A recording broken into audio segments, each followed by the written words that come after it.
أعوذ بالله من الشيطان الرجيم بسم الله الرحمن الرحيم اللهم صل على سيدنا محمد وعلى آل سيدنا Muhammad. Bakal didatangkeun mamalah ku Gusti Allah, yakni siksa. Jadi lamun ku hari itu sih katanya tsunami siksa ya apa cobaan bolon sama budak. Kos kitu ditanyakeun, kulu sia pantogeun habek. Goblok make tanya. Geus puguh siksa eta teh anu kos karar itu teh jang iktibar urang tah. Allahumma ya qadiyal hajat, Allahumma ya qadiyal. Zina teh diharamkeun ku Gusti Allah lantaran bakal ngacak-ngacak turunan. Teu puguh ieu bakalna bin saha. Borosot anak ka alam dunia teh teu puguh bina. Lantaran tatadina Salome. Satu lobang rame-rame.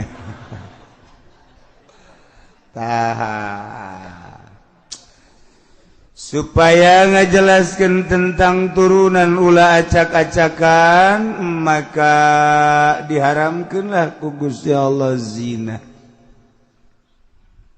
Wari Nyana teu puguh teu karung ngahalalkeun zina. Lah kiai ngomong segala haram segala naon. Wow, barang ngeunah diharam-haram. Eta ngahalalkeun zina. Geus kudu maca 2 kalimat syahadat. Masyaallah. Aya nu zinah teh timbul tina cinta, aya nu zinah teh timbul tina jual beli.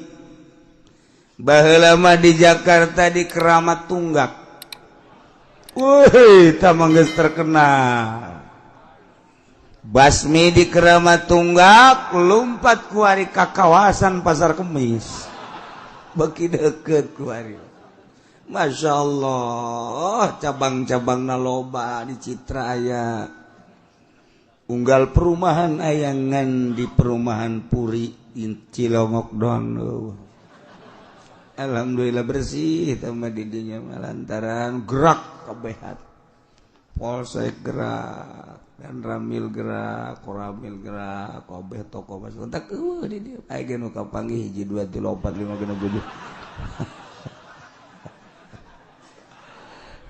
Tebareres. Masya Allah, karim ya perzinahan. Urang lamun nyaritakeun budak sakola guari di Yogyakarta geus 80% parawana. Lamun baheula hanya di Jakarta jeung di Bandung doang. Lantaran di Jogja mah masih kajaga kuari mah geus teu kajaga. Hai di Tangerang geus leuwih belah ditu di Tangerang. Masya Allah, batak satu sisi negara ngabutuhkeun jelema pinter, sedangkan pinter kudu sakola, sementara kabar-kabar di sakola seperti kitu urang serba salah. Kos kitulah ieu mah teu rek jaritakeun ku kumaha nu jelas jelema ngahalalkeun zina murtad atawa ngahalalkeun minuman keras, khamr, bir kunyana dihalalkeun, menzen kunyana dihalalkeun, vodka kunyana dihalalkeun jeung berbagai minuman anu osok ngaweureukkeun ngaleungitkeun kana itu pikiran ngalengitkeun kana akal kunyana dihalalkeun ieu geus bae murtad. Ya Allah ya nginum mah nginum bae ai sararia beuki malos tah cenah ku kiai jadi menangkeun kan los sia barareuki mah hai jawara hai pemuda tapi ai datang ka ngahalal ke maulah ketinggal tungguan bae di akhirat bakal kumaha bahkan urang kuari di dunia kene salah ngahukuman Allah nu bakal ngahukuman urang ngakurkeun nu salah jeung nu bener di negara nu zinah nu kuduna dihad atawa diranjam nu maling nu kuduna dihad dipotong anu minuman nu kuduna dihad ternyata diantepkeun di negara ngantepkeun karena hukum-hukum nu geus jelas dina Al-Qur'anul Karim bakal dibere mamala ku Gusti Allah entah urang sieun ieu ngarantepna kana hukum teh bakal didatangkeun mamala ku Gusti Allah yakni siksa. Jadi lamun kuari itu sih katanya tsunami siksa ya apa cobaan bolon sama budak kos kitu ditanyakeun ulusia pantogeun habek goblok mah kita tanya geus tugu siksa eta teh nu kos kararitu teh jang itibar urang tah lantaran di Indonesia teu kudu neangan jauh-jauh salah ngahukuman atawa henteu dihukum anu zinah nu kuduna diranjam ternyata diantep nu kuduna dihad ternyata diantep nu mabok nu kuduna dihad ternyata diantep nu maling nu kuduna dipotong leungeunna ternyata diantep ngantepna ka jelema-jelema nu salah disejajarkeun jeung nu bener ieu bakal dikenakeun siksa ku Gusti Allah. Masyaallah ngeri mantak lamun eueuh budak leutik anu ngek-ngekan tengah peuting tua aki-aki anu hudang ti peuting jelema anu hudang ti peuting ikhlas zikir ka Gusti Allah wallahu a'lam. Masyaallah masih kene aya anu dihormati jeung dihargai ku Gusti Allah orok cerik tengah peuting orok mapan can aya dosa ku Allah teh dicerikeun mah tuh bisa bae tapi kan cerik ngear jam 1 jam 2 makna juhudang terus mana ngayeng-ngayeng orok terus bapana ge milu udang duanana bapana mah luhur handap udang tah eta teh sakadar hudang gitu mah teu beres bapana kan hudang terus kacai salat kan kahudangkeun ku orok lain sacerik-cerik ngeor datang ka tatanggana ke kaganggu goblok-goblogan tatanggana sial teh orok aing teu bisa seperti kaganggu ku orok padahal cak malaikat sieun sial es bae eta teh nang Gusti Allah gahudangkeun supaya sia hudang geus hudang sial-sialan masyaallah kuduna alhamdulillah orok saya teh budak bisa ngahudangkeun aing alhamdulillah aturan aing teu tahajud jadi tahajud anu lempeng makan ngos itu ngan eueuh nu kitu pan sararial jasa aing teu bisa es keur peuting masyaallah tah eta orok lain sambaraga orok ahli Allah mah ti peuting ti loges ngear ceurik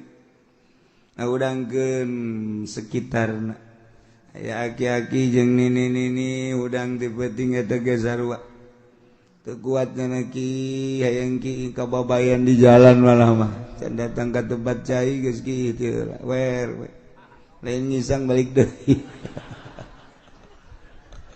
lah geus sakada teh kumaha isuk bae tama siksaeun agi-agi kos kitu mah tah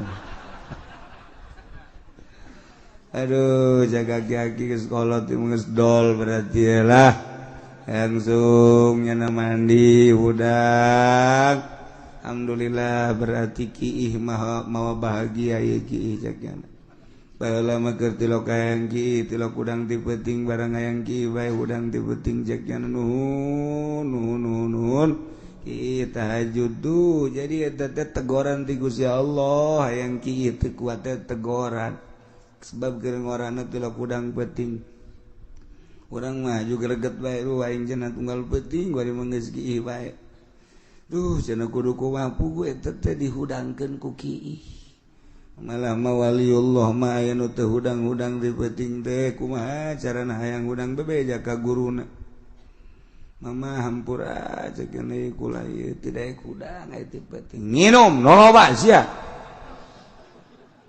tegarti tadi nama pancena ulah loba nginum tapi ieu mah teu nginum beakeun saleter dekes kulantaran basar lalagaan balik deui jangan kebeunang sabulan ka dinya ampura mama ye kula mah hayang hudang ti penting kabit jasa tapi teu daek hudang nginum nu loba sia mah cak nginum sakali dua kali katilu kali kita nginumnya lok bener barang penting teh jam can kaburu jam 1 jam 12 geus udang oh mondoyo teh kieu jadi jelema anu teh hudang ti penting nu loba coba ge nginumna tong ngadahar sambal nu loba wah tah mah geus pokona mal kaburu wudu mancer ti hareup ti tukang ujar atawa ngahalalkeun barang haram kos zina kos minum sajeng atawa ngahalalkeun pajak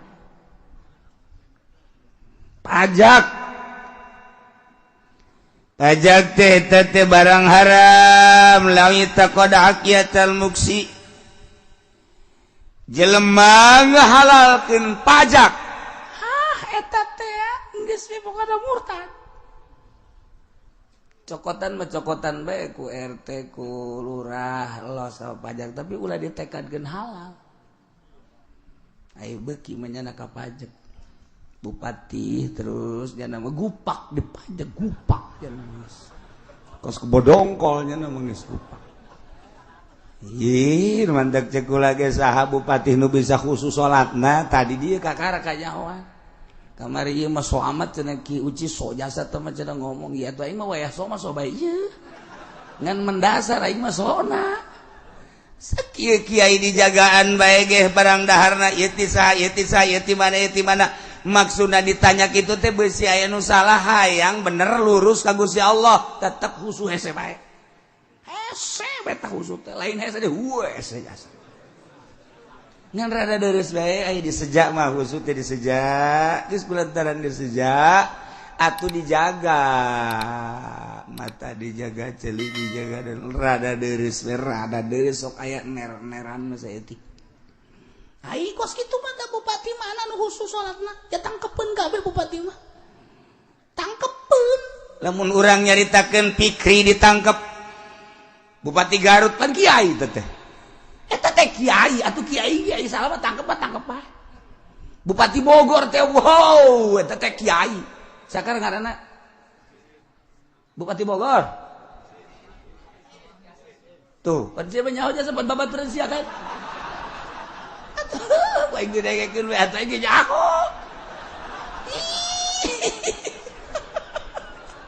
eta teh kan kiai Rahmat Yasin teh masyaallah lamun menteri agama atau talar Quran berbagai menteri-menteri talar Quran bisa maca kitab ditangkap eta teh nah cak bupati nu sejen tuh salah makan ditangkap can kagiliran doang can kagiliran cak kabeh salah nu nyahoeun karena tata cara politik salah urang mah lantaran bodoh teu nganggap salah kan ka bupati sabaraha pendapatan di Tangerang sabaraha pendapatan di Serang jangan gaji PNS sabaraha jang pembangunan sabaraha emang tadi hitung gitu ku rakyat je warangsana kan gitu nyaho urang sekian persen yang PNS sekian persen yang pembangunan itu sekian persen deh ke mana? Oh berarti kan teu ditangkep teh can kagiliran doang. Sabenerna mah urang doakeun mudah-mudahan ulah kagiliran. Tuh sia mendek jore bae kan. Geus kanyahoan ku aing. Urang mun atut ditangkep lantaran kasus loba jasa atuh gubernur nu sejen ge sabenerna mah akur ngan kagiliran doang. Emang kumaha gitu. Mantak jeung Gus Dur teh dirapin ini negara kita nih 20 tahun dari kasus KKN belum selesai cekna tidak akan selesai saking gitu lapis. Wah, itulah laga. Nah ieu mah keur carita sabodohnya na ieu bara reuki mah jangke ge bakal kapanggih jeung Gusti Allah. Anu dunia ieu nangieun Allah, anu Allah teh ngatur make ayat suci Al-Qur'anul Karim. Hajujana teu make kana aturan Al-Qur'anul Karim pek teh hiji urang mah sakadar rakyat. Diatur ku nyararana nanya anu nyieun pek ai bara reuki mah. Heuh ngan pajak mah tetep haram. Ketika nyana dahar dipajak, minum dipajak, beli kendaraan dipajak, ngebangun dipajak, sek teuing asal ulah ngahalalkeun. Ketika ngahalalkeun pajak jadi disate engke nyana di akhirat. Dibelem dibulak-balik kerecek. Saya eta bupati, saya eta gubernur, saya eta tama RI 1. Kerecek. Ahok mah atuh emangnya nama teu jadi gubernur ge ngerecek. Ternyata makan kafir. Iya sing hade tah. Ya hartina urusanana emang eta mah geus diplot ku negara, pendapatan sekian dan sekian emang geus kudu kitu di negara demokrasi mah.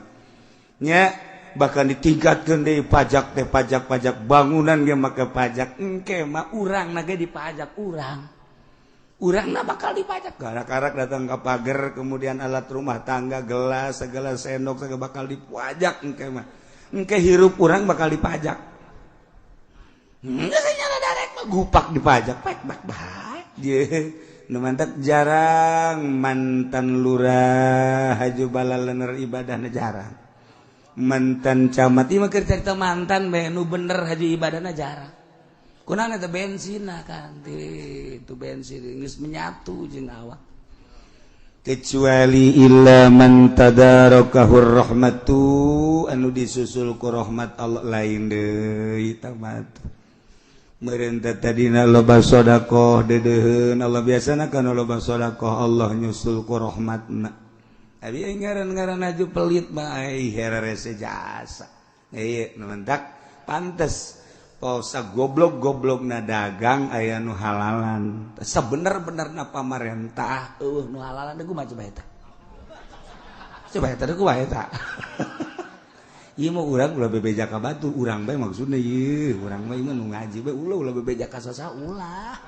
Ulah teh fitnah kan ieu mah kos kieu mah. Ulah cek PNS saya mau ngaji deh minggu harus anu nitahan ngaji ayo itu lo sih ngaji jeung Ki Golkar bae Ki Golkar mah emang gupak sarua bae gupaknya na gede mentanya naga memantak aya hak sebenarnya mah kiai teh di pemerintah lamun kula sok jaritakeun sing hade ulah sok kaduit ngadahar duit di pemerintah aya nu ka kula ngomong Kiai eta aya hakna di pemerintah. Cek Imam Ghazali ge teu dijawab ku kula. Teu dijawab. Emang aing teu nyaho. Nyawan aing atuh jeung sia mah. Cak hate kan teu dijawab. Heuh atuh aya hak wae. Kula babaring seuri geus teu naon sebab beuki berarti kan. Lain deuk nanyakeun hukumna kos kitu mah beuki atuh elos. Teu emang ka kula nu ngerad aya. Ulah sok sambarangan cenah kiai ngomong. Duh dina kitab Ihya, dina kitab anu Imam Ghazali ngameunangkeun aya hak kiai di pamarentah. Oh, sakitu doang maca kitabna. Ada sing beuki bae teh kiai. Geus pamarentah nu mana? Anu Imam Ghazali ngameunangkeun jeung kiai lantaran memperjuangkeun agama ngabogaan hak. Mufti di dituna mah mufti teh ngabogaan hak. Kodi ngabogaan hak di pamarentah lantaran nyana ngembangkeun agama pamarentah nu mana taliti heula atuh nu pendapatanana ti mana taliti heula atuh masya Allah karim atuh ai pamarentahanana kos urang mah nu tina pajak saha kiaina nu ngamenangkeun mun Imam Ghazali nyahoeun bahwa eta teh tina pajak boro-boro deuk ngamenangkeun Imam Ghazali moal ngomong malah murikak bulu kieu mah Imam Ghazali ya pas Imam Ghazali geus moal ngajawab suka kitu sia mah ahli neraka sia ka ditu iya teu dijawab kuku lagi sebab aya hak kiai di pemerintah saha nu ngaweukeun pemerintahan mana sebab kokocoranana di mana nah lawiya taqada munekadkeun jelema haqiyatal muksi boga sifat hak tindak pajak sedengkeun pajak eta haram nyana ngahalalkeun kana barang haram murtad ih rumanta kiai bagus jasa ieu mah kerja ta kiai bae aja nu lain kiai mah tagungkan neraka maksudna mah nu kiai behelanan aju nyana ngansongkeun proposal nyokot aju ngada tata dina bagus jasa elmuna ngeunaheun didengekeunana nyanana ibadahna bangun bagus ilmu aya di nyana gagah aya di nyana harisma aya di nyana dek ngong ngadahar duit pamarentah dibere embung ngadengekeunana aneh disapekeran jelema dulur bada magrib urang ngaji ieu sing hadaya lantaran urang mun teu ngaji mah engkena urang teu nyaho beneran aki-aki nu ngaberitakeun di masjid dulur ayo urang ngaraji bari batuk-batuk teh kitu tah set masyarakat sanu magana kiai anu embung lah ieu mah kajen teu ngaji jakeun hate teh kudu ngomong kos kitu sebab naon nyaho aing nyana ngalaglegan duit masaan duit pamarentah teu hayangeun kercan jadi mui jelema hebat jasa diderengekeun ku jelema bareng jadi mui mana kiai mui nu didengekeun ku masyarakat mana malah kercan terjun di partai kiai hebat jasa barang terjun di partai aya eueuh nu ngadengekeun aya cenah kiai sabaraha urang 20 teh loba jasa ngan jeung tiang masjid da sabaraha 18 duaan berarti ngaji teu daek ilmu aya di nyana hebat aya di nyana mun bahul masail pangmeunanganna panghebatna tapi teu kaji jeung masyarakat dibere embung kunaon bensin nu kaluar ti nyana bakal kotor kercan jadi yayasan mah nyana teh masyaallah didarengekeun ku jelema aja pinter nahuna pinter bilagahna pinter hadis barang boga yayasan kunaon dibere embung jelema tanyakeun lain di Tangerang bae lain di Serang lain di Pandeglang di Jawa sarua bae di Garut aya hiji jelema hebat moal dicaritakeun kiaina ih lain lalagaan tah mah hebat jasa sup jana nyieun yayasan arembungeun ngaji mungkin datang ke marahnya ke masyarakat jaing kene cak ada jelemana nu keur ieu jeung kuari teh indah ngagelok aya bae santri dirinya karake kaluar ti pondok pesantren leh make sampingna ge teu lempeng-lempeng ajan jelemana geus kitu tah deuk aya sakilo mati dinya teh ti kiai eta sakilo lah jelema magan ngaji ge biasa bae kotek-kotek kunaon atuh ieu jelema parindah ka ditu diulah-ulah kok yana ulah sok ka dieu cenah ka ditu tetep bae pindah teu bisa tah urusan Allah tah mah kos kitu mah lain kudu haju benduk ka eta santri benduan awak urang introspeksi muhasabah tanyakeun ka diri urang sok geura memeleh nafsu urang kuduna kieu betah ta salat teh awak jasa benerna masih teh bisa ngaji teh titipan ti Gusti Allah kamari ieu mah jarame sia teh ngaji maksudna hayang lain hayang rame tapi kamangpaatanna be ku batur dimangpaatkeun tapi ieu kuari haju aran teu malah pindah ka dari itu nah berarti awak sia nu goblok nu tolol digantung sia ku aing aya naon ieu sia coba aya naonan terus ku urang diwarah nafsu urang oh sia lantaran dedeketan jeung pamarentah emang lah ulah peng bae dedeketan jeung pamarentah mah dalam rangka memperjuangkeun negara bangsa jeung agama tapi ketika hayang kana duitna dunyana ieu nu cilakaan jadi orang dari deketan jeung bupati atuh mangga bae kos kula atuh biasa jeung bupati wau jeung gubernur wau jeung menteri ge tuh wau ya tuh masalah ngan ketika dibere duit keula cek ulang teh bar duit cedek mere gede leutik siapa pajar bener bae kan tuh siapa tolol sih sabaraha urang nu ditolagun teh wau mah terus berjuang ayo ngariung diondang ku nya pek bae kula emang tilok diondang gitu ku pemerintah doa sok datang tadi itu biasa ngan datang ka ditu na teu dahar henteu kalau teu dahar kajen diberkatan bae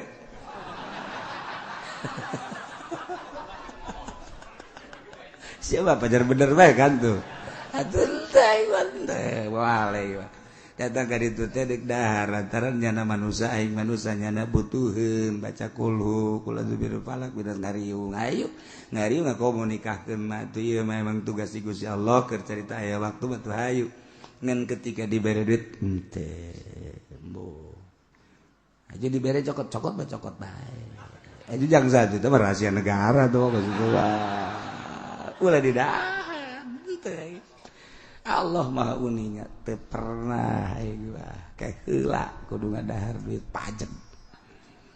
Abah, ibarat caritakeun abahnya.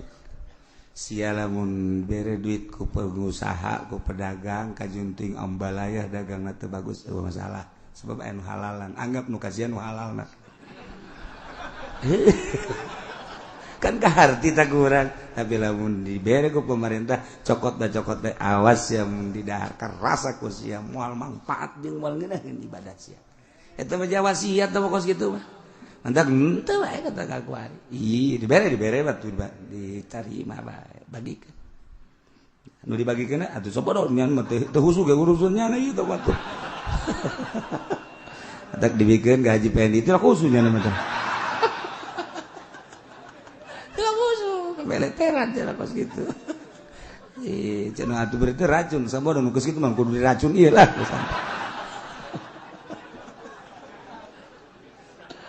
Nah, halala muharraman sekedar supaya nyaho bae. Ngabe urang lempeng sebab urang deuk bapanggih jeung Allah pan. Tek bae teh mah urusanna urang digaji aduh ieu sebenarnya kurang bagus. Atuh mah di perusahaan, digawe di perusahaan halal tambah kos gitu mah. Tapi lamun eta pajak mah sing hade ulah ditekadkeun halal sakitu bungkul ulah ditekadkeun halal. Lamun ditekadkeun halal halala muharraman bil ijma' atuh geus murtad. Hese di negara model urang mah tuh hese. Mantap. Mantan pemerintah jarang nu lempeng lamun tatadina nyana kurang ngaji. Moal gede dibawa ngaji mah. Moal bupati moal ngaji. Dengan berbagai alasan sibuklah dan lain-lain kadaharan ngahijab embungeun. Jeung embungeun kasunggang kasinggung ban nyana mah embungeun sebabna makanan. Hayangna terjalan ka luhur bae, terjalan ka nu teh. Eta teh kan kos kitu teh ya, ngajauhan ka Allah. Urang malah aing mah dicarekeun tanan ku kiai ngaji bae, teh kan hebat tong kos itu mah teh. Ngaku berarti nya lah aing geus kajengan mal deket dong jeung bupati bae teh kadeuleun jeung kana. Aing mah ngajina di handapeun tanggal Ambon bae. Oh masalah. Geus budak beldug. Kan memperbaiki setik jauh tah. Kan dekat Allah orang hanya mampir doang kuari. Masya Allah mampir haju nyilakakeun di akhirat na'udzubillah min dalik wa min dalik mampir doang datang ke cilaka engke ulah teh mantak sabaraha urang anu deuk calon bupati nu bisa mah kukula dinasehatan diomong disindiran urang rangka sarita datang bu mus meeting segala di nelayan setik mah dibere kitu caritaan akhirat kitu jadi deui poho urang mana teh teu jadi tuh kitu usaha bae tang akhir ngan lamun usaha gawehan nu nyekel nagara cenah kieu deuk kumaha wallahu a'lam gitu nyaho teh mah mual aya ieu datang ka ditinggalkeun managara moal ka jadi kumaha gitu. Ieu dek memperbaiki diri bakal kapagi jeung Allah atuh engke mun ditanya ku Allah aing kumaha tan nu mikiran nu kos karitu urang mah ieu. Engke teh pasti jasa sakedeung deui koba nu geus umurna leuwih ti 60 mata moal kebal deui jasa tah mah kapanggih jasa tah mah kapanggih jasa teu meunang gok asal nu hideung ieu bae ieu bae. Nah, engke kapanggih jeung Allah kan ditanya urang. Masyaallah. Tah ieu ulah datang ka ngahalalkeun barang haram. Aulafa wujuba mujma'inna li atawangana pikeun kana wajib wujub alih salat 5 waktu didapikeun kunyana salah sahiji salat subuh misalna. Zuhur mah bener wajib, asar bener wajib, maghrib bener, isya bener, tapi subuh mah teu wajib tah mah tekadkeun ulah ditekadkeun wajib henteu murtad. Atau sarakaat geus sarakaat. Subuh mah 2 rakaat, maghrib 3 rakaat. Nah, isya 4 rakaat. Ieu teu bagus sih isya 4 rakaat teh. Nah sebab kan urang teh tundu waktu isya mah. Nu pas mah eta mah isya mah 2 rakaat atau 3 lah sarua jeung maghrib. Nah, kurang dinapikeun eta sebenarnya mah lain 4 rakaat, 2 rakaat. Nu 2 rakaat teh mah tamu ulah ditekankeun wajib. Eta mah henteu. Jadi urang salat isya 2 rakaat ge cukup. Eta kos kitu teh eta nganapikeun nu mujma' alaih murtad teh. Masyaallah karim. Atawa ngawajibkeun nu lain wajib nambahan rakaat eta ge sarua bae nambahan rakaat ge sarua murtad. Ngawajibkeun puasa Syawal murtad. Puasa mah nu wajib bangan Ramadan doang, di luar Ramadan mah sunah. Nah, kuari bulan Syawal teh puasana teh ditekadkeun wajib ngawajibkeun puasa bulan Syawal eta teh murtad ulah. Pokona wajib sunah nu haram nu halal geus kitu bae urang. Masyaallah. Nah, ieu ge urang gueri dek menghadapi tanggal 1 haji. Tanggal 1 bulan haji teh iraha Kiai. Setelah dihitung melalui hisab qat'i durusul falakiyah sarua jatuh pada hari Senin besok. Tanggal 1 na isu. Tapi lamun urang ngitung nyukom pemeris eta teh jatuhna teh poe Salasa.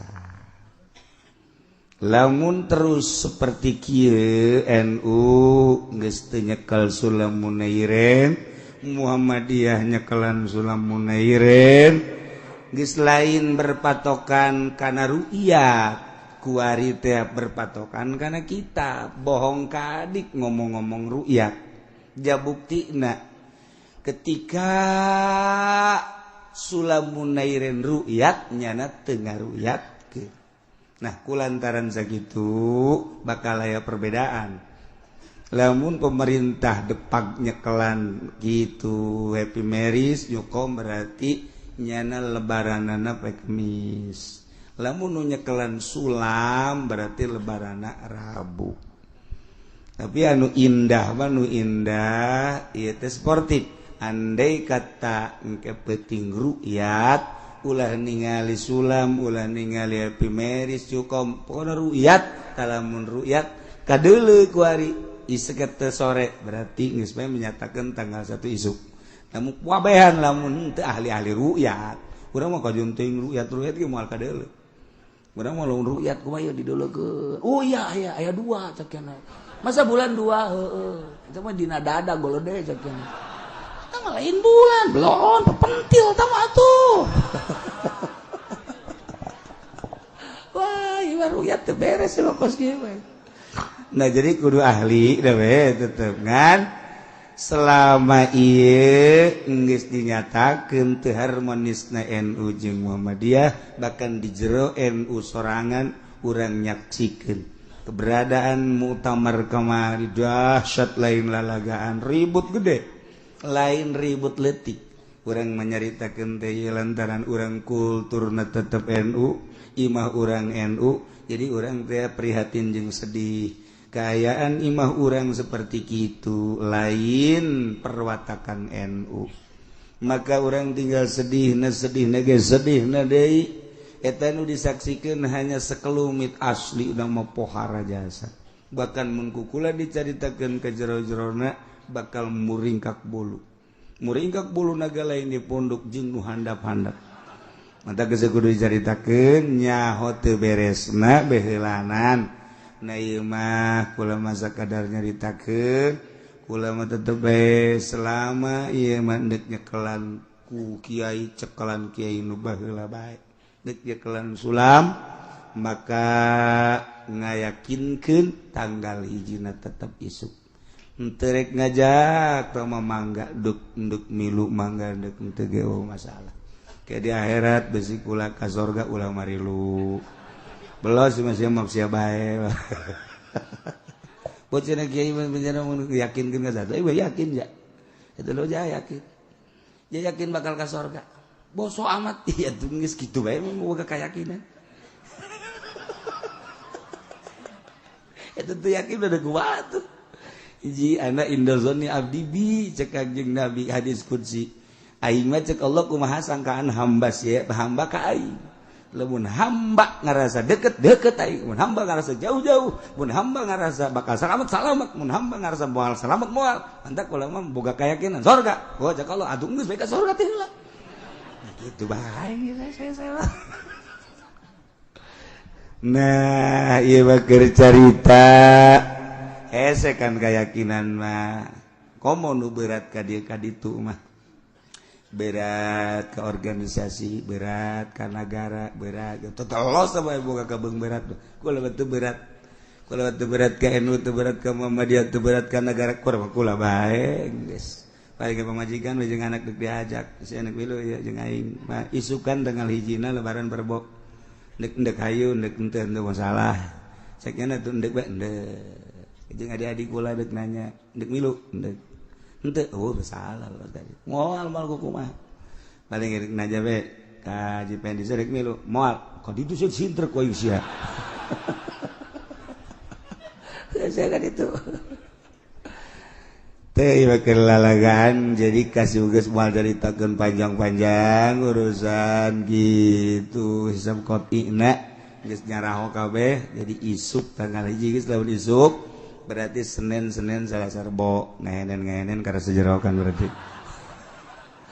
Senin Selasa Rebo guys lebaran Rebo berarti coba orang buktikan ke ja tinggal puasana di jero bulan haji aya tarwiyah jeung arpah tanggal 8 tarwiyah tanggal 9 arpah berarti tanggal 10 lebaran geus urang puasana 2 lamun nu endek bilu ka hisab qot'i sulam berarti tanggal 8 kenaon tah Senin poe Senin tanggal 9 Salasa poe Rebona lebaran lamun anu endek milu misal terjadi misal perbedaan mudah-mudahan teh perbedaan misalnya anu nanggal kenana Salasa berarti tanggal 8 poe Salasa poe tanggal 9 Rebo lebaran poe Kemis spek geus eueuh jadi permasalahan jeung ulah dipermasalahkeun tah mah ja pamarentah ge di akhirat teu tanggung jawab ieu nya lagi boro-boro nanggung jawab batur uga aing ge cenah berat ti kumaha atuh geus kaya kira masyaallah hampang jadi hirup teh ngan anu hebat mah puasana ti tanggal 1 lamun urang puasa tanggal hiji cek Kangjeng Nabi nu diriwayatkeun ku Ibnu Abbas al-yaumul ladzi ghafarallahu fi li Adam alaihi salam awwalu yaumin min dzilhijjah anu Allah ngampura ka Kangjeng Nabi Adam teh nyaeta awal poe bulan haji. Kangjeng Nabi Adam alaihi salam teh titah cicing di sorga, kemudian aya larangan ulang ngadahar buah khuldi. Cek sakaol buah khuldi teh tafsiranna eta adalah buah zaitun. Nah, ku Kangjeng Nabi Adam dijauhan setan ngagoda, cak setan pangeunah-ngeunahna di sorga buah ieu. Jeung eta teh bahasa Gusti Allah maksudna ulah teh sebenarnya mah nitah. Pokoknya Nabi Adam kitu amat sih. Bahasa pangeran jeung bahasa urang mah makhluk kan beda cek ya. Atuh percaya bae ka kula atuh teu beu masalah. Sebab kula mah pada hirup leuwih ti heula tibatan maneh dam. Cek iblis jadi geus jauh lu kali ku pangeran teh geus jauh. Ngomong kieu maksudna kieu, ngomong kieu maksudna kieu, ngomong kieu maksudna eta mah percaya bae atuh alhamdulillah teu percaya masalah teh mah teu rugi teu untung ulah mangan sakadar nganasehat wah bau ngomong ngeunaheun biasa tiis perasaan bangun ikhlas teh eta mah nasehat. Nah sakali dua kali tilu kali badam ti heula hirup teh geus ti heula. Ieu mah larangan teh lain masalah larangan ku ngeunah-ngeunahna. Jadi ieu teh dilarang. Dilarang teh lain sembarangan larangan. Eta teh maksudna mah nitah. Nitah ngan bahasana make bahasa ngalarang. Kitulah Gusti Allah ngaranna ge. Bener tah? Ye, coba bae. Diicip-icip ku Kangjeng Nabi Adam. Diicip-icip atuh langsung dicarekan ku Gusti Allah. Morosotlah ka dunia. Urang teh kuari ulah ngomong kieu gara-gara Kangjeng Nabi Adam doraga tungtung nama urang kuari aya di dunia bae mun baheula Kangjeng Nabi Adam teu doraga meureun urang di sorga beureunanan ulah kitu. Tetep bae kulantaran Kangjeng Nabi Adam teh maksiat baheula di sorga turun. Jadi kuari urang teh nuturkeun Kangjeng Nabi Adam. Kangjeng Nabi Adam ge baheula di sorga maksiat atau komo urang. Itu wajar-wajar maksiat teh. Ngan ayana maksiat teh deuk daon? Deuk aya bab tobat. Jadi Allah deuk ngabukakeun bab tobat. Nuantak aya maksiat salilana ngan aya bab tobat. Teu salah. Itu masalah, nantak bener baik terus malaikat, itu masalah baik iblis, orang mah di tengah-tengah, berat ke malaikat hebat, berat ke iblis atau teu hebat. Tinggal orang baik multi introspeksi aing sih lobaan nganyarupaan ka mana ye? Ka malaikat apa ka setan? Barang ku urang ditilik-tilik asana aing mah lobaan ka setan di sekira teh. Berarti atuh neraka. Nah, kuari Adam sujud plek. Terus be istighfar Kangjeng Nabi Adam istighfar diterima nak tobat Kangjeng Nabi Adam awwalu yaumin min dzilhijjah tanggal hiji bulan haji. Mantak man soba zalikal yaum ghafarallahu lahu kulla dzambin. Sajelema nu puasa di tanggal hiji haji Allah ngahampura sakabeh dosana. Masyaallah. Lain amin puasa. Eta puasa. Atuh moal benang diaminan was itu mah. Masyaallah. Wa yaumus tsani istajaballahu du'a Yunus alaihi salam. Poean kedua Allah ngaijabakeun doa Kangjeng Nabi Yunus alaihi salam bakhrajahu min batnil hut. Allah ngaluarkeun tina beuteng lauk engke bakal dina Al-Qur'an urang dongeng Kangjeng Nabi Yunus. Masyaallah pohara. Eta bae di dalam la ilaha illa anta subhanaka inni kuntu minaz sajabna lahu wa najainahu minal ghammi wa kadzalika nunjil mumin. Eta wiridan Kangjeng Nabi Yunus alaihissalam waktu Kangjeng Nabi Yunus dibalangkeun di kapal dicaplok ku laut. Bayangkeun coba di jero laut sorangan bae boga duit ya boga duit misalnya hayang nginum balanjana ka mana Kudu jualan kan di jero laut. Di jero beteng laut, masyaallah karim. Iyalah kaki Nabi Yunus wiridan la ilaha illa anta subhanaka inni kuntu minadh dhalimin. Astajabna lahu wa najaynahu minal ghammi wa kadzalika nunjil mu'minin. Datang ka waktuna borosot diutahkeun ku lauk. Nah, cek Gusti Allah cek Kangjeng Nabi man shoma zalikal yaum kana kaman abadallaha ta'ala sittatan sanatan lam yashilla fi ibadati tarfatain. Sajelema nu puasa dina poe kadua sarua jeung puasa ka Gusti Allah ibadah ka Gusti Allah sataun teu pernah maksiat saeutik-eutik acan. Poe kadua tah. Oke dongeng Kangjeng Nabi Yunus. Poean katilu wal yaumul tsalits allazi istajaballahu fi du'a Zakaria alaihi salam. Poean katilu teh poean anu diijabah doana doa Kangjeng Nabi Zakaria alaihi salam madak man shoma dzalikal yaum istajaballahu doa sajalma anu puasa dina poe katilu bakal diijabah doana berarti kan diijabah doa mah bersih. Wal yaumur rabi'al yaumul ladzi wulida fi Isa alaihi salam. Poean kaopat poean di mana dilahirkeun Kangjeng Nabi Isa alaihi salam. Kangjeng Nabi Isa alaihi salam dilahirkeun poean kaopat bulan haji tanggal 4. Nu mantak ban soba zalikal yaum sajelema nu puasa dina poean kaopat nafallahu anhul basa wal faqra.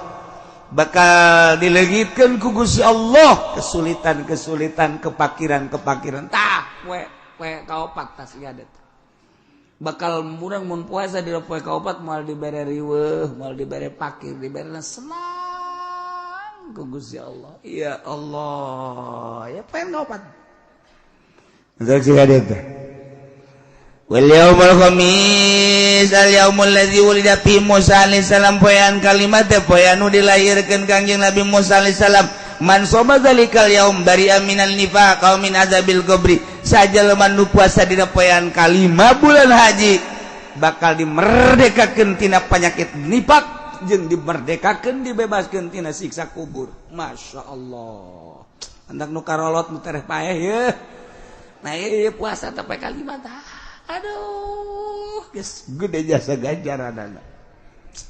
Kagenep wal yaumul sadis al yaumul ladzi fatahallahu bihi fil khair. Sajelema en poean kagenep poean anu Allah ngabukakeun ka Kangjeng Nabi kana kahadean-kahadean. Poean kagenep mandak man somau yanzurullahu ilaihi birrahmah. Sahajelema nu puasa dina poean kagenep Allah bakal mencerongkeun dengan rahmatna. Nu mantak fala yu'adzabu ba'dahu abadan. Jelema moal dibere kariweuhan salilana. Moal disiksa salilana ku Gusti Allah. Poean ka-7 wal yaumul sabi alladzi al yaumul ladzi yughlaqu fi abwabu jahannam wa la tuftahu hatta tabdi'a ayyamul 'ashr. Ka-7 poean di mana digembok dikunci lawang-lawang jahanam pintu jahanam anu 7 pintu neraka anu 7 kunci wala tuftahu hatta tamdi ayyamul 'ashr mal dibuka jeung teu dibuka sehingga lewat poean ke-10 nah eta mah berarti ditutup jang jelema nu puasa poe ka-7 geus datang ka akhirat eueuh bae lawang neraka nu buka beuh malaikat kebingungan di kadieu nutup kaditu nutup cak malaikat teh jangan nutup kabeh cak kana geus ditendang we ku malaikat blong ai nutup kabeh lawan neraka waduh wayan ka-8 wal yaumul tsaminu al yaumul ladzi yusamma yaumat tarwiyah ialah poe tarwiyah man shoma sahajelema nu puasa dina poean tarwiyah utiya min ajri ma la ya'lamuhu illallah bakal dibere ganjaran nu urang mah teu perlu nyaho hanya Allah lah nu bakal merena gede-gede pohara jasa ku pohara-poharana urang teu kudu nyaho. Poean ke-9 yaumu arfah anu somahu kana kafarat lisanatin madiyah wa sanatin mustaqbalah. Poean arfah mah jelema anu puasa di poe arfah yana tanggal 9 eta ngalegitkeun dosa satahun ka tukang, satahun ka hareup. Nu mentek kula mangajak ieu urang babarengan dimulai poe isuk urang puasa datang ke poe tanggal 9. 10na wal yaumul asyir wal yaumul adha man qurba qurbanan fihi sahaja lempean yaumul adha lebaran adha sahaja lemah anu ngalaksanakeun kurban fabi awwali qatratin qatarat min dam yaghfarallahu lahu dzunubah wa dzunuba yali begitu digereselkeun tek getih anu nyaksak kana taneuh mulai tidinya dosa urang raragagan terus bahkan jeung dosa-dosa anak pamajikan urang kabeh pokona bersih bae. Nah nu mentak siapkeun guari urang puasa bari urang dula deuleu mana embe nu gede siapkeun ku urang saha nu bakal meuli aing deuk menta ping-pingna we mah ye lain deuk meuli kana geuk mentai we. Tah gitulah caritaan tentang tanggal hijina menurut hisab qot'i adalah isuk poe Senin. Kemudian orang doakan para jamaah haji dulur orang, kawau orang, tetangga orang, dulur-dulur orang kebehan mudah-mudahan sabadana aya musibah kamari ye ditangtayungan ku Gusti Allah Subhanahu wa taala dibere ketenangan jiwana dibere sakumaha biasa gararaga atuh urusan kos kitu mata manggeus aya di Lauhil Mahfuzna geus teu kudu dicaritakeun kumaha-kumaha sebab secara zahir mah keureunanan urang teh neuleu kitu sedih secara zahir mah neuleu urang kamanehanana teh kos keur itu maot lah ngaranna secara hakikat mah beul nya maot di hareupeun Baitullah nya poe Jumat nya endek ngalaksanakeun haji atuh jang dirina mah seserian di jero kuburan ngeunaheun lain lalagaan mah kumaha kitu urang boga kayakinan berangkat ti dieu endek ibadah haji datang ka ditu ka panggijeun Baitullah di Baitullah nya poe Jumat kabeneran maotna syahid atuh geus teu kudu caritakeun teh nu maot mah ujianna nangke di akhirat bakal kabita oh nya kitu mah aing teh atuh meureunna hayang ka Badung cek teh siapa untungnya seserian ke di akhirat teh bari ngiringkeun Baitullah Masya Allah nya seungit na kabina-bina kuari mah urang sararedi teu bisa balik deui lah lan anulah eta mah manusiawi padahal secara hakiki mah geus nikmat jasa atuh ya di jero kuburnya maot di Mekah hareupeun Baitullah niatna ibadah ka Gusti Allah haju kaayaan maotna deui sain atuh indah ras harapan tuh kan mantak geus urusan kos kitu mah teh geus aya ti dituna ulah kieu lain ngumal ka Mekah besi keren ke ragag deui di baing atuh lagi itu jak poe kamari ganon teu kana keren kan modal rambalaya jadi ditu mah deres mantep jasa maot anu di urang nah ieu keur carita tetep urang mangan sakadar bisa ngadua sakali deui dulur urang kawau urang kerabat-kerabat urang mudah-mudahan ditantayungan ku Gusti Allah Subhanahu wa taala bi barakati surah Al-Fatihah Al-Fatihah Bismillahirrahmanirrahim Alhamdulillahirabbil alamin arrahmanirrahim maliki yaumiddin iyyaka na'budu wa iyyaka nasta'in ihdinas siratal mustaqim siratal ladzina an'amta 'alaihim ghairil maghdubi 'alaihim waladdallin gaduh putra diantarana ialah Qabil sareng Habil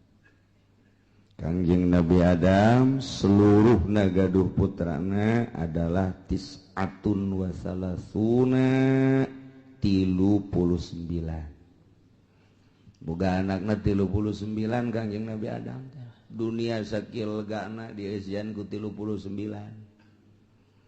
sedengkeun ablag-ablagan sepi meureun dunia kakarak Kangjeng Nabi Adam Siti Hawa haju anaka ngan ari Qabil mah Qabil eta cak sariwayat mah lahirna di sorga ari Habil mah lahirna di dunia di dia di bumi caksa riwayat Qabil mah Qabil eta kelahiran sorganya nama teh Qabil ari Habil mah kelahiran bumi supaya rada cepet Gusti Allah teh ngalobakeun makhluk maka ngalahirna ieu Siti Hawa sakali lahir sajodo dua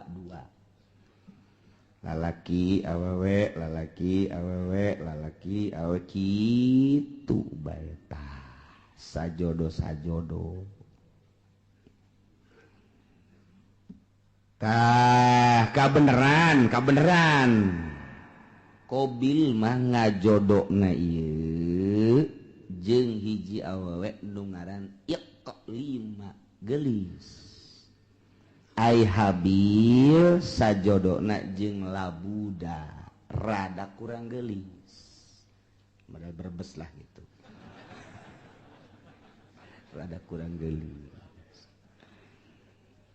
sedangkan instruksi ti Gusti Allah kawin teh silang disilang kawina lamun tadi Qabil ngadulurna ieu adalah jeung Iklima tah si Iklima anak kudu kawina jeung Habil anu tadi kaluarna ngajodona teh jeung Labuda tah Labuda kawina teh jeung Qabil jadi disilang-silang anu pertama lalaki awewe nu kadua lalaki awewe tah lalaki nu kadua kawin ka awewe nu pertama lalaki nu pertama kawin ka awewe nu kadua kitu bae tah silang ulah dikawin kuno babarengan jeung ngalahirna harita jadi teu meunang bareng jeung kembaranana etalah hukum di zaman Kangjeng Nabi Adam alaihis kawin dipersilakeun geus aya instruksi kawin cuman instruksi hukumna kudu disilang teu meunang jeung kembaranana eta hukum mulai tadi dijata lantaran begitu diinstruksikan kawin umur kakarak 20 tahunan kabeh ge instruksi ti Gusti Allah kawin seperti eta sak ti Qabil kakakna ngeunah bae sia Habil dikawinkeun ka kembaran aing geulis ka papan aing nasi bae kawin ka kembaran sia ieu dideuleu atuh kulit ya berebes lah cak urang berebes emang anu geulis gitu di berebes tah eta kos kitu tah jadi kurang naon gitu amperna kurang naik Qabil jol we iblis datang ka jero hatena mulai ta iblis ge pan diusir di sorga leuwih ti heula pan iblis wah ini cak iblis bakal nangguan asup ka jero hatena bil siapa pan kelahiran sorga sarua jeung aing mulia urang atuh Habil onam kelahiran bumi India urang mah lain deui mulia tuh nu mulia ulah sok kawin kanu jore penghinaan engke nu timbul tetep mulia mah kudu kanu geulis bae mun kawin kanu jore mana teuing engke jelema jeung ka dituna anak incu oh Qabil mah kawinna kanu jore tah eta kan isin tah Bil cak juri ya pugu cak jalan teh atuh pugu embung ieu ge eta mah abah ngomong cenah hukum ti Allah eta bohong sebenarnya mah eta bohong eta eueuh ti dituna eta mah kabisa abah bae abah teh deudeuheun ka Ki Habil ka adisian nu mentek dikawinkeun kudu ka kembaran sia nu geulis ai sia nu kakakna nu kelahiran di ditu kudu kawin ka adina Habil eta teh lain ti Gusti Allah kajeun kukumaha ge bibisaanan bapa sia Adam ngaranna instruksi ka ditu demo apa ka ditu kamari kan demo ka Jakarta demo pugu ye ge cak Qabil teh aing tetep bae embung kajeun kukumaha ge embung bae beja ka abahna bah naon Qabil ubah abah bae ieu nu bener ieu utar atur nikah ieu aya kitu instruksi itu Gusti Allah asal teu adil ieu kos kieu ieu manya ai kula dikawinkeun kanu kurang geulis ari Habil dikawinkeun kanu geulis tak ieu teh akur kos kieu teh lain ti Gusti Allah kajen ku kumaha ge kadengen ku Habil cek Habil teh Qabil ulah kitu aing mah ja ande kata aing titah kawin ka nu jore aing mah daek bae namun bener-bener instruksi ti Gusti Allah aing mah geus kumaha Allah bae lantaran dia moal kembali hidup di dunia engke ge urang bakal baliknya ka Allah darah sia ngomong samanehna bae geus baing we ieu mah bohong ieu lain ti Allah ya kajen kumaha lain ti Allah ieu mah kajen ti Abah ieu mah memang Abah bangka warah ya mulai ta eta lamun sok ngerekan Abah teh eta mimitina tah tidinya tah di Cikubaya duaan tah sok ngerekan Abah tah ieu Masya Allah mulai tidinya cak Kangjeng Nabi Adam ita amarallahu Allah marintah ayyuzawija Qabila labuda ukhtabil wa yuzawija Habil yaqlima ta eta teh instruksi ti Gusti Allah cak Kangjeng Nabi Adam anjeun Qabil kudu kawin kala budak dulur Habil kudu kawin ka dulur itu Qabil ngaran iklim instruksi Allah teh bisa cak Qabil kajian kukumah kula mah embung kajian kukumah tetep kula mah sakali embung sebab ieu kula mah teu percaya bahwa ieu teh hukum ti Gusti Allah teu percaya mulai kakarak aya sakituan ge hukum Allah geus ditentang cek urang mah tuh kakarak tarurun ti sorga pan mah tah saeutikan keneh jelema teh atuh mantak naon narurut ka Kangjeng Nabi Adam henteu tanggeus mulai henteu nurut ya Allah terus bae iblis teh daekeun leupas ti Qabil ieu mah kajian kukumah kudu selesaikeun masalah ieu selesaikeun ieu mah lamun terus-terusan kieu pan isin ka kadituna ieu isin urang engke banyak Qabil kawin jeung nu jore aya Habil kawin jeung nu geus tak eta isin gengsi ieu gengsi urang mah panturunan sorga oh moal ini moal kajian gua tetep bae teu hayang aing mah aja geus kieu kumaha kajian kukumah ge urang pokona pas ini bae heula tah tidinya Qabil mikir pas ini unggal poe sakumaha kucing jeung anjing asal kapangiwang kaki Qabil teh kaki Habil teh tuntutanana Qabil luar biasa lobana Qabil mah kakakna Habil adina Habil mah nurut bae aing lah kumaha bae sabodo Allah nu penting mah urang mah ibadah nuturkeun aturan Gusti Allah Subhanahu wa ta'ala lantaran terus-terusan memuncak permasalahan teh tah kuari mah diinstruksikan kieu ayeuna mah kieu bae atuh nyieun korban lamun memang bener-bener ieu teh kitu menang ti Gusti Allah maka engke aya tandana mun maneh teu percaya bahwa ieu teh instruksi ti Gusti Allah sok nyieun dumadeus maneh ka Gusti Allah taqarrub ka Gusti Allah sapopoe maneh mah ieu Qabil cak Kangjeng Nabi Adam teh kunaon teu inget ka nu nyieunna ieu tuturkeun Gusti Allah ibadah ka Gusti Allah moal kebal hirup di dunia tuh deuleu Qabil tuh Habil mah nurut jasa adina kabeneran nurut kakana kurang nurut datang ke kuari teh kakak sok rada kurang nurut teh heran orang-orang ati ditu da eta ya Allah eta kos kitu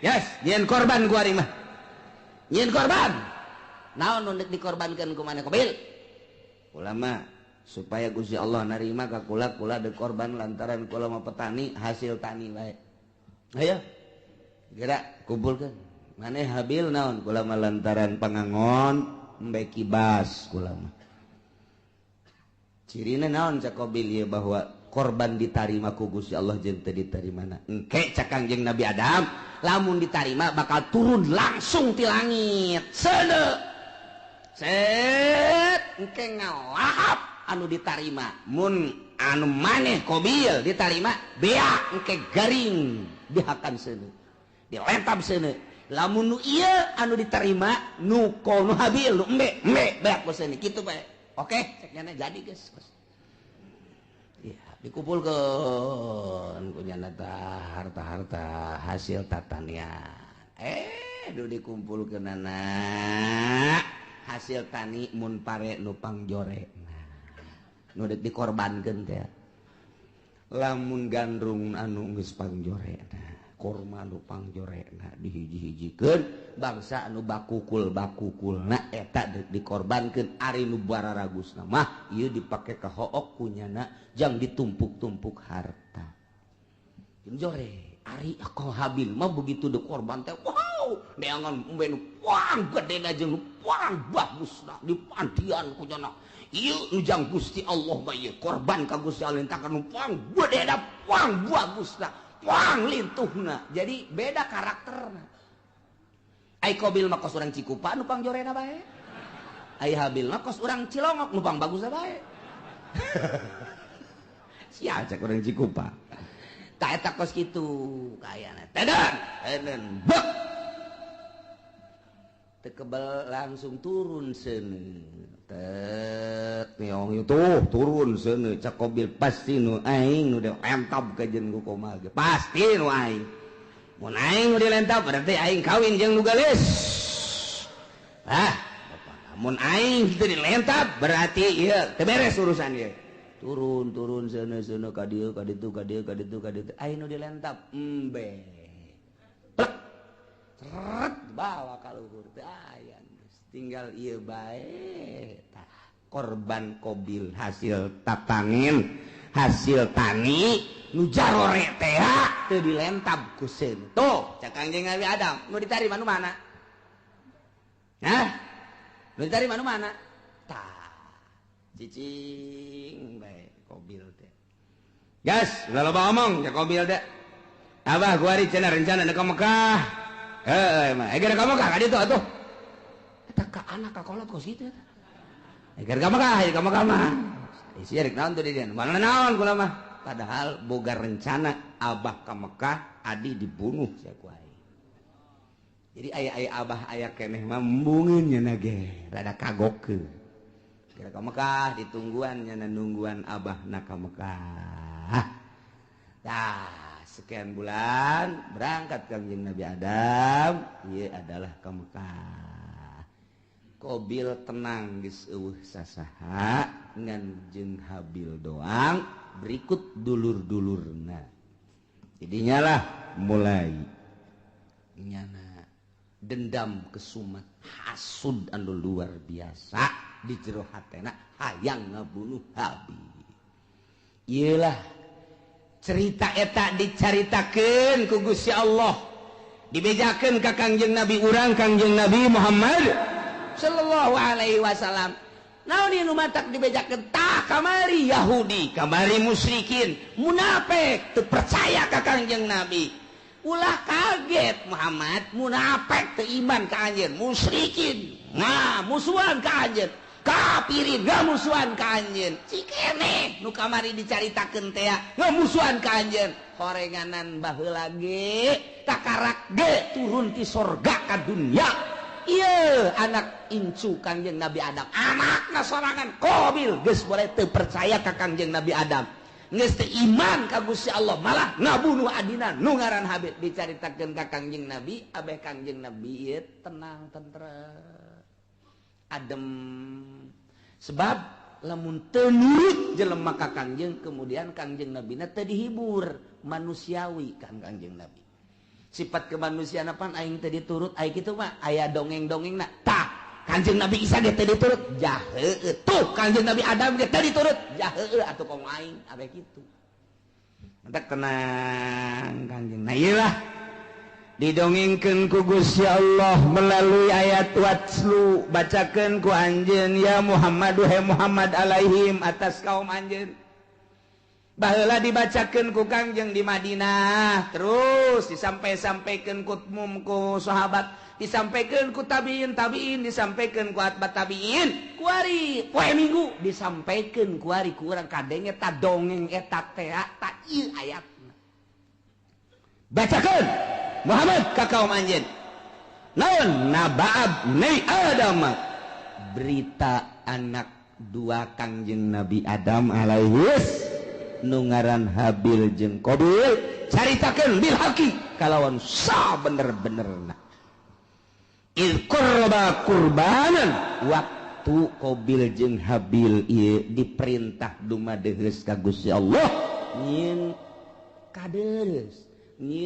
kadeheus nyin takrub melalui kurban ilallahi ka Gusti Allah nu dilaksanakan ku Habil makibas Qabil mah hasil tani yakni zar'u patuku bila min ahadihima ditarima na ti salah sahijina hungkul nyaeta nu ditarima nu Habil ari nu Qabil mah teu ditarima walam yutaqabbal minal akhar kasimpulanana korban Habil mah diterima cirina dilahap seuneu Qabil mah henteu ditarima cirina aya bae di dinya teu robah-robah ti dinya lah mulai Qabil bendu ka Habil nyimpen di jero hatena hasud anu luar biasa nungguan Kangjeng Nabi Adam munggah haji teu Kangjeng Nabi Adam munggah haji ngaharep Qabil ka Habil abah geus eueuh emak geus eueuh tinggal nyana bae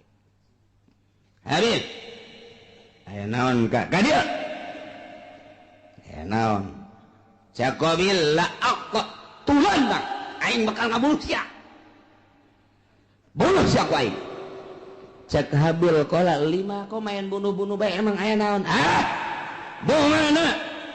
mana kurban mana mah ditarima kurban aing henteu ge atuh teh urusan Gusti Allah tah mah cak Habil teh innama yataqabbalullahu minal muttaqin nu ditarima teh jelema anu sieun ka Gusti Allah mukmin muttaqin ditarima aing teu ditarima teh mah tuh urusanna kurang takwa berarti teh mah ulah ngabunuh kula ka Gusti Allah kan teu bisa gara-gara sia aing bogoh mah boluh sia ku aing geus bebeneran ditutur-tutur bae geus diagag-agag bae geus dikieu-kieu bae leungeun cak Habil cak adenaka dengan bahasa anu lemah lembut ka laim basatta iyadaka ma lain basatta ilayya iyadaka litaqatulani ma ana bibasiti yadiya ilaik li aqatula bahasa lagi daheun Habil ka dek ngabunuh bae jak kurang mah ieu azan sararieun jasa ka Gusti Allah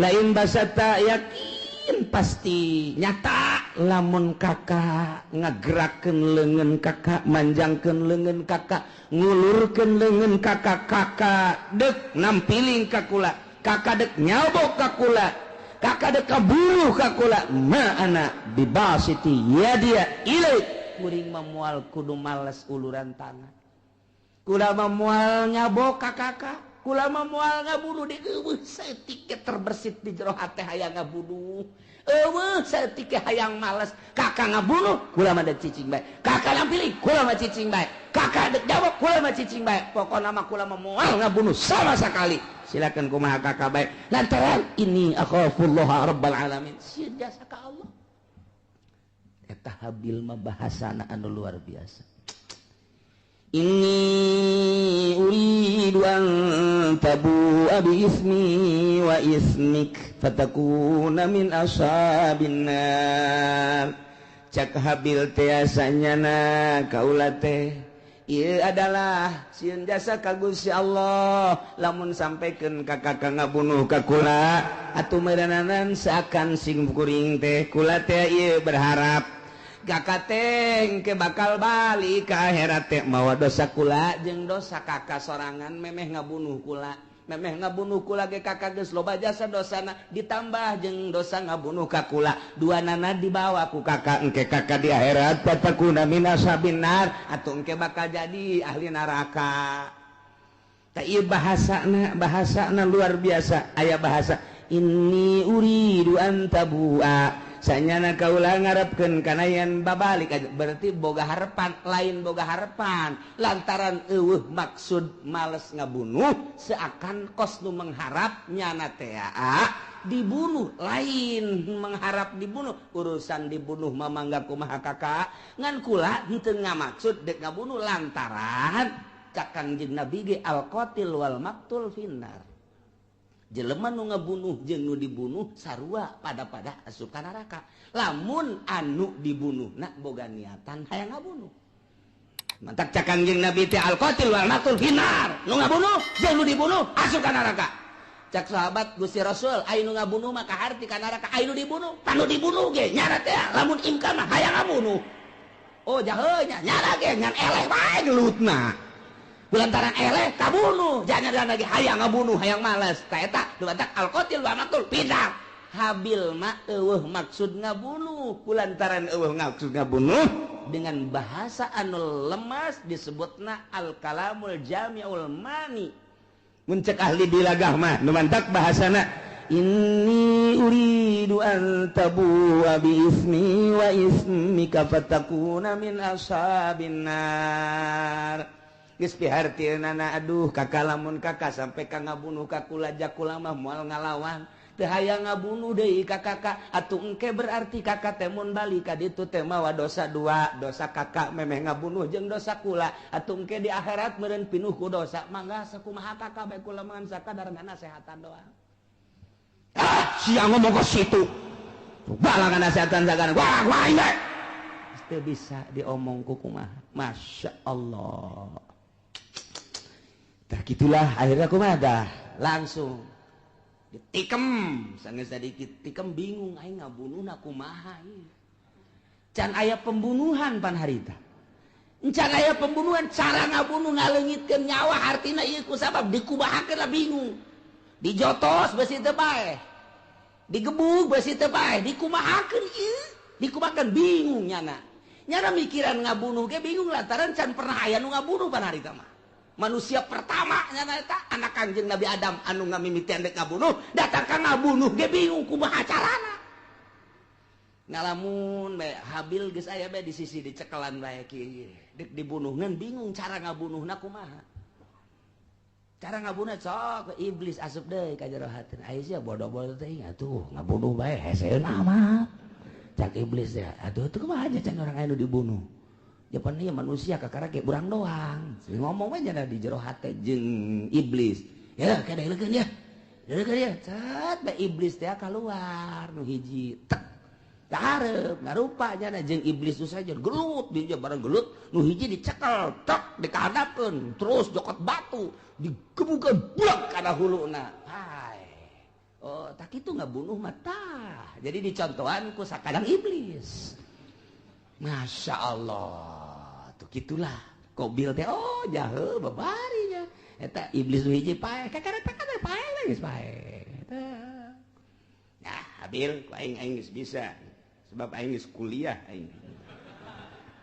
ngabunuh aing geus di saha kuliah ngabunuh nangis aya dosen iblis langsung bae nurutan iblis jadi diperagakeun ku iblis cara ngabunuhna mantak cekel tujahkeun langsung liak nyokot batu nu gede diangkat ku Qabil gejretkeun kana huluna gujret kieu syariat Masya Allah.